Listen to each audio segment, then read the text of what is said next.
જૂનાગઢ જિલ્લામાં વહેલી સવારથી મેઘરાજાની ધમાકેદાર સવારી। માંગરોળ પંથકમાં માત્ર 4 કલાકમાં 8 ઇંચ વરસાદ। માળિયા તાલુકામાં 4 કલાકમાં 2 ઇંચ વરસાદ। જૂનાગઢમાં 6 થી બપોરના 2 સુધી 30 મિલીમીટર વરસાદ નોંધાયો છે। કેશોદમાં સવારના 6 થી બપોરના 2 સુધીમાં 111 મીમી વરસાદ નોંધાયો છે। મિંદરડા તાલુકામાં સવારે 6 થી બપોરના 2 સુધીમાં 16 મીમી વરસાદ નોંધાયો છે। માણાવદર તાલુકામાં 6 થી બપોરના 2 સુધીમાં 60 મિલીમીટર વરસાદ નોંધાયો છે। વંથલી તાલુકામાં સવારના 6 થી બપોરના 2 સુધીમાં 78 મિલીમીટર વરસાદ થયો છે। ભેંસાણ વિસાવદર પંથકમાં માત્ર વરસાદી ઝાપટા જોવા મળ્યા।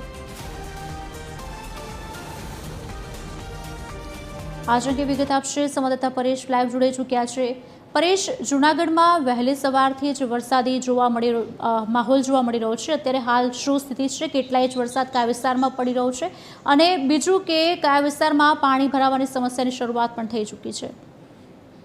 जी ચોક્કસથી જણાવવા તો જૂનાગઢ સહિત જિલ્લાભરમાં વહેલી સવારથી જ આજે મેઘાવી માહોલ જોવા મળ્યો છે।